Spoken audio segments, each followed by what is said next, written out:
Fala galera, meu nome é Lucas, muito bem-vindo ao canal do projeto Ultron da UTF-PR de Campo Mourão, relacionado à robótica móvel do nosso curso de Engenharia Eletrônica. Eu sou o capitão da equipe, mas além de capitão da equipe, eu faço parte da área de controle. Hoje nossa equipe tem basicamente aí uns 20 membros, divididos em cerca de 8 áreas.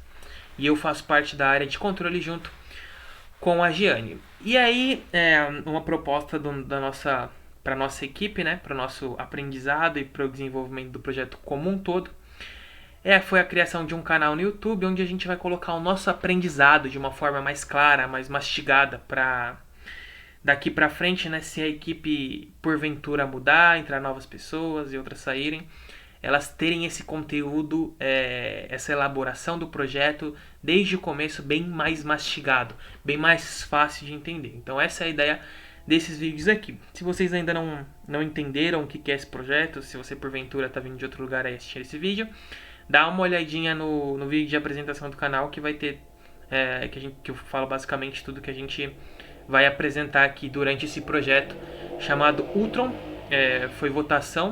Foi por votação que a gente escolheu esse nome e ele acabou levando. E acompanha a gente também nas nossas redes sociais. Além de se inscrever aqui no YouTube e ativar o sininho de notificações para acompanhar a atualização de todos os vídeos, também segue a gente lá no Instagram e no Facebook, que a gente vai estar postando bastante conteúdo, apresentando a galera da equipe aí para vocês. Beleza? O vídeo de hoje, né, como eu faço parte da equipe de controle, é falar um pouco sobre as estratégias de controle. Porém, esse vídeo aqui, eu queria que ele fosse mais completo e mais profundo. Porém, devido à complexidade do assunto, eu não consegui ir tão a fundo e sanar todas as minhas dúvidas com relação a esse conteúdo. Então eu vou apresentar as estratégias de controle em dois sistemas comumente ensinados nas aulas de controle em si, né? Para quem já fez controle 1 já tem noção do que eu vou falar. Para quem ainda não fez controle e não sabe do que eu estou falando, vai ser um pouquinho mais difícil de entender. Mas são dois sistemas interessantíssimos, né? Que são controle em malha aberta e malha fechada, que é basicamente tudo que a gente estuda dentro de controle. Aí depois a gente vai ver formas de fazer esses controladores, né? Porque controle em malha aberta e o controle em malha fechada são dois sistemas de controle. Mas o controlador em si, ele é feito de uma outra maneira. O malha aberta ou malha fechada são só dois sistemas, mas o controle em si, você aplica algumas leis, né? Aplica controle proporcional, controle integral, controle derivativo e etc. A combinação desses controles também, para você conseguir fazer com que a planta, o seu processo, ou o robô aí no caso, consiga seguir a referência que você deseja. Mas antes de eu falar sobre isso, né, e um pouquinho mais a fundo nisso, explicar a diferença entre os dois, dar um exemplo geral e um exemplo também com relação ao robô, eu vou falar algumas coisas que são interessantes. Para o meu estudo, para o estudo de vocês, existe um livro chamado Robótica Móvel, que fica na minha biblioteca UTF-PR, que é só para alunos da UTF, acredito eu, né, porque tem que entrar com login e senha. Mas o interessante desse livro é que ele tem basicamente todo o projeto estruturado, várias estratégias de localização e mapeamento, planejamento de trajetória, controle. Dentro desse livro tem tudo. Porém, ele não é muito didático. Você tem que fazer um esforço intelectual muito grande para conseguir entender o que está ali no livro. Então, eu sugiro a vocês que digitem aí no YouTube Robótica Móvel. E aí vai aparecer as videoaulas de um cara chamado Leonardo Olive. Não sei se é assim que se fala, mas é um professor que ele dá aulas de robótica móvel e está colocando todos esses vídeos no YouTube. E ele explica de uma forma bem clara e didática. Esse carinha aqui, ó. Cadê a fotinha dele? Ele aí, ó. Ele explica tudinho que a gente precisa para entender essa parte de robótica móvel e aplicar ao nosso projeto. Escolha a velocidade maior. Eu sugiro que vocês assistam esses vídeos porque é muito interessante. Eu, particularmente, fui até basicamente a aula 9, né, que é robô em malha fechada, apesar de já ter um conhecimento, eu fui assistindo para entender melhor. Mas aprender de fato e profundo no que ele falava, tentar programar, eu fui basicamente até a aula 4. Também assisti entendi um pouquinho dessa parte de locomoção e restrições cinemáticas, mas não foi muito a fundo. Foi mais a fundo até a aula 4, que é a parte de modelo cinemático incremental. E aí eu gostaria de citar isso no começo do vídeo, antes da gente se aprofundar em controle propriamente dito, porque é uma coisa que eu achei interessante que pode facilitar o trabalho de muita gente da equipe. Então, ele faz um primeiro vídeo de uma introdução geral, depois ele fala sobre transformações homogêneas, que é basicamente você trabalhar com matriz, trabalhar equações matemáticas com matriz, que fica muito mais fácil na hora de você programar. É uma coisa bem simples, mas é interessante de aprender também, porque é uma parte matemática que vai estar envolvida nesses modelos cinemático diferencial e cinemático incremental, que eu vou citar aqui para vocês no slide. Então eu quero falar, primeiramente, não me explicar, não me aprofundar, porque não é o objetivo do vídeo, mas eu queria citar sobre esse robô diferencial, robô incremental e restrições, porque eu achei interessante. Então deixa eu colocar aqui em caixa alta. Então, basicamente, ele trabalhou ali durante o desenvolvimento do projeto como um todo, a programação dele, com dois tipos de robô. Um robô diferencial e um robô incremental. O robô diferencial, ele trabalha as equações baseadas nas velocidades lineares e angulares, e também a orientação do robô ali no eixo. Já que um robô diferencial, nesse caso aqui dele, ele tem 3 graus de liberdade, ele consegue fazer 3 tipos de movimento. Vou colocar esse slidezinho aqui que é mais fácil de enxergar o que eu vou falar. Então, basicamente, ele consegue se locomover aqui no eixo Y, no eixo X também, e dependendo se você colocar velocidades diferentes nas rodas, ele consegue colocar sua orientação, né, sua posição, em qualquer grau, digamos assim, grau do 0 ao 360 do plano cartesiano. Então, ele consegue fazer qualquer orientação dessa. Explicando de uma forma mais clara, que eu me engasguei um pouquinho, basicamente é o seguinte: ele consegue ir reto aqui no X, ele consegue ir no menos X, no mais Y, no menos Y, mas ele também consegue ir em todas as direções dentro desse plano cartesiano, olhando nessa direção bidimensional que a gente está vendo aqui. Então, de 0 a 360 graus Celsius, ele consegue percorrer qualquer direção. Então, ele pode ir no eixo X, ele pode ir 1 grau deslocado do eixo X, 2 graus, 3 graus, até 360, e assim sucessivamente. E aí, nesse modelo que ele cita, do modelo diferencial, ele faz uma consideração para conseguir trabalhar com todas as equações. Então, ele resume o robô todo, todas as partes do robô, a um ponto só, que ele chama de ponto médio, que é esse pontozinho que você vê aqui no meio entre as duas rodas. Então, como o robô ele é um corpo rígido e todas as partes se movem juntas, ele basicamente resume ele a um ponto só e aí consegue trabalhar isso de forma mais fácil. Então aqui nesse robozinho você vai ter 2 rodas que tem 2 motores que você pode colocar diferentes velocidades, e também você tem uma roda boba aqui no meio para deixar ele estabilizado, deixar o robô em pé propriamente dito. E aqui também tem um robozinho mais prontinho, né, que a gente chama de micro mouse. Basicamente tem essas 2 rodas aqui e uma rodinha boba ali no meio, uma roda passiva que não tem motorização nenhuma, para manter ele estabilizado, para manter ele em pé. E aí nesse robô diferencial ele trabalha com as velocidades, e trabalhando com as velocidades ele consegue fazer um modelo cinemático para programar e conseguir simular ele como um todo, para conseguir trabalhar o robozinho também depois, se você for realmente montar ali na prática. Então é interessante vocês assistirem essa aula e entenderem os conceitos como um todo, como ele resumiu aquele robô todo num ponto médio, como que você trabalha as equações ali para conseguir programar esse robô, e é um caso bastante interessante. E aí o robô incremental, ele é uma aproximação desse modelo diferencial. Então basicamente, quando você trabalha com velocidades, na verdade, quando você pega as velocidades e integra elas, você começa a trabalhar com a posição. E por isso que se chama robô incremental, porque é um incremento de posição.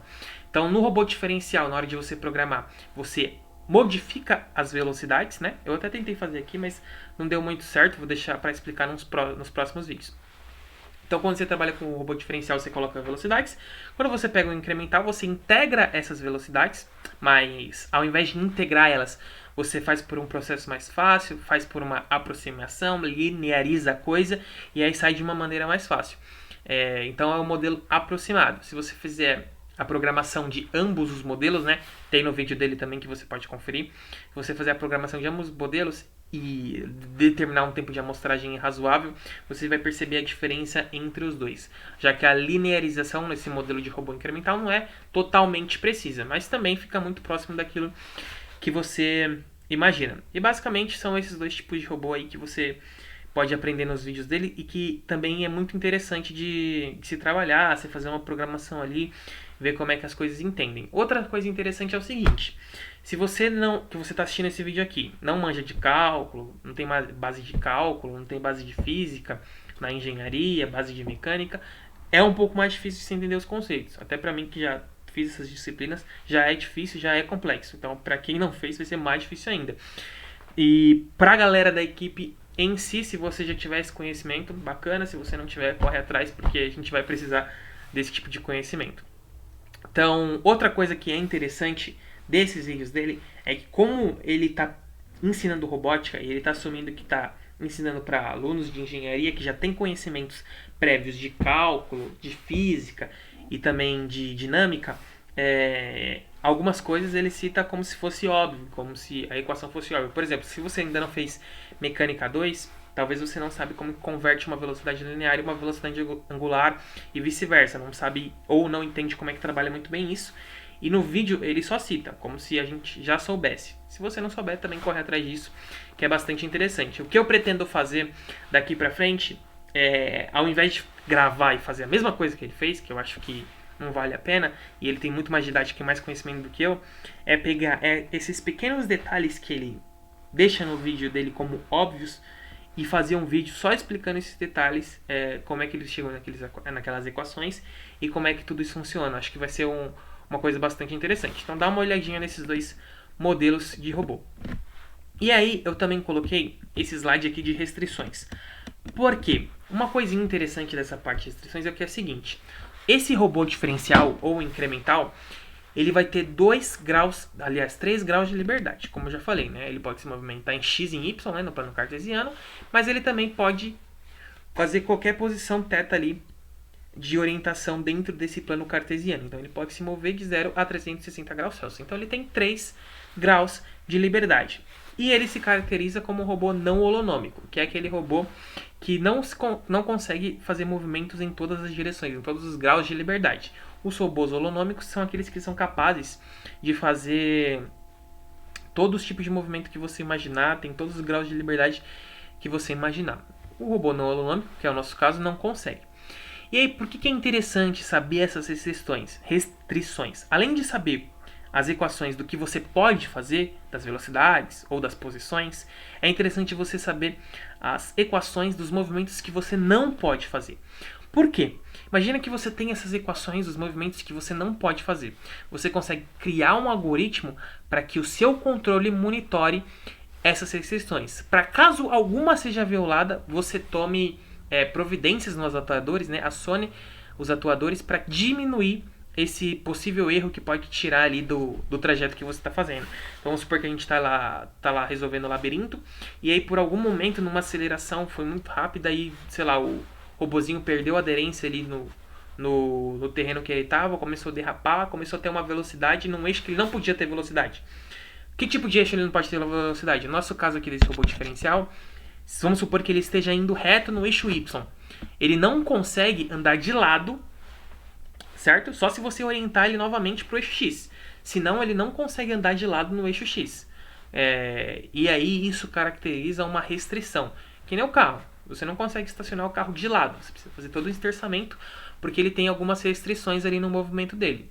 Por isso que é interessante saber essas equações, para você conseguir criar um algoritmo capaz de o seu controle visualizar, e caso algo saia fora do comum, você consiga atuar sobre esse erro. Então essa parte de restrições também vai entrar nessa nossa parte de controle que eu e a Jane vamos elaborar aí para o nosso algoritmo na hora de criar o nosso micromouse aí, que vai solucionar os labirintos em si. Então basicamente era essas 3 partes que eu queria ter citado para vocês, né? Essa parte de robô diferencial, incremental e as restrições que eu citei aqui brevemente, não fiz uma explicação muito aprofundada, mas que é interessante, principalmente o pessoal que está ligado à área do robô, estudar bem. Não que os outros também não tenham, né?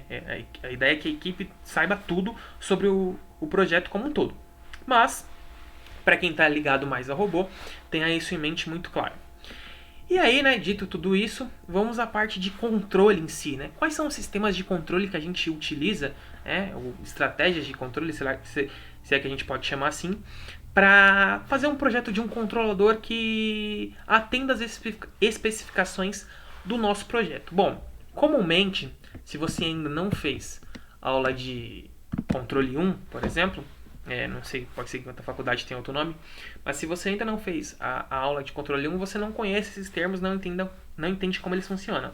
Então, o vídeo de hoje vai ser uma introdução para você em respeito a essa parte. Controle em malha aberta e controle em malha fechada. Então, como que tudo isso funciona? Cara, eu tô com a sensação de que eu não coloquei o vídeo para gravar. Não, coloquei sim. Se eu perdesse mais um vídeo aí, ia ser sacanagem. Tô gravando pela segunda vez, tá? Eu tinha gravado, tinha dado quase 30 minutos de vídeo, mas estava sem som. Esqueci de colocar o microfone. Mas enfim, vamos lá. Então, controle em malha aberta. O que é caracterizado um controle em malha aberta?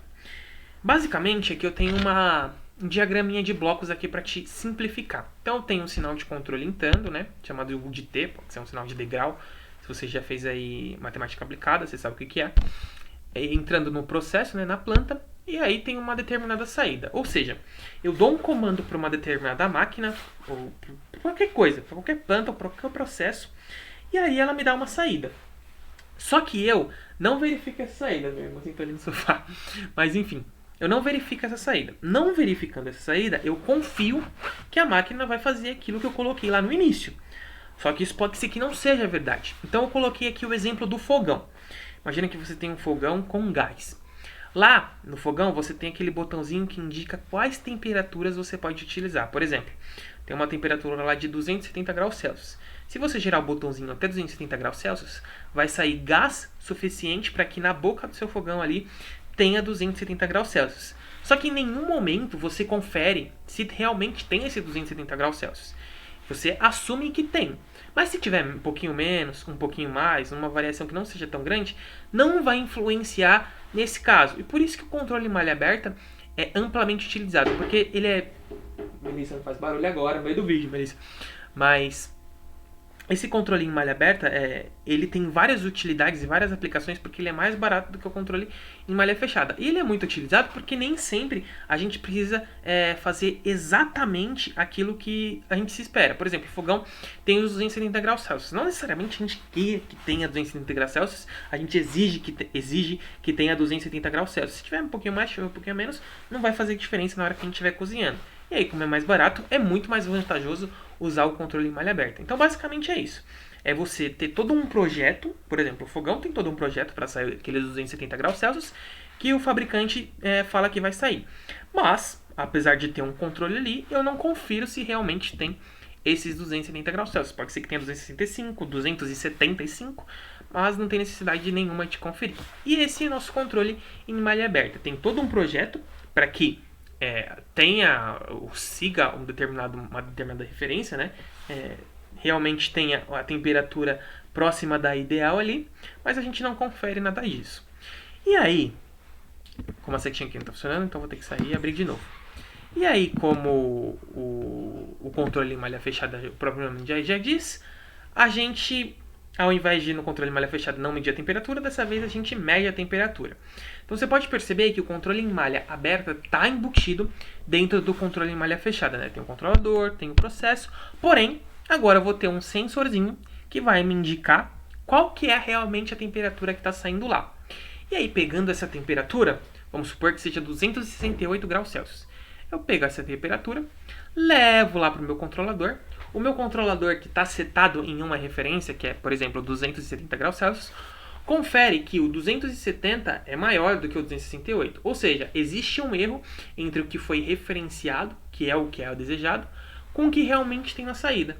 E aí ele manda um sinal para o atuador para compensar essa diferença e tentar colocar e diminuir esse erro ao máximo. Então, por exemplo, aqui no exemplo que eu coloquei do fogão, seria abrir um pouco mais a saída de gás para aumentar a temperatura, talvez. Pode ser que seja basicamente isso. E aqui, essa bolinha que você está vendo aqui, é só para indicar o sinal de erro, né? Então, entra o valor desejado e é subtraído do valor que tem na saída para você verificar qual é o sinal de erro. Às vezes pode ter um sinal de erro maior, um sinal de erro menor, mas tudo isso depende do seu projeto como um todo. E aqui eu tentei dar um exemplo geral de como que funciona um controle em malha fechada e um controle em malha aberta, né? Qual que é a diferença entre os dois. Mas, agora vamos ver um exemplo, no próprio vídeo daquele professor que eu citei para vocês aqui no início, do robozinho, né? Como é que seria aquele robozinho, o projeto daquele robozinho, em malha aberta e malha fechada também, para a gente ter um exemplo mais palpável à nossa área.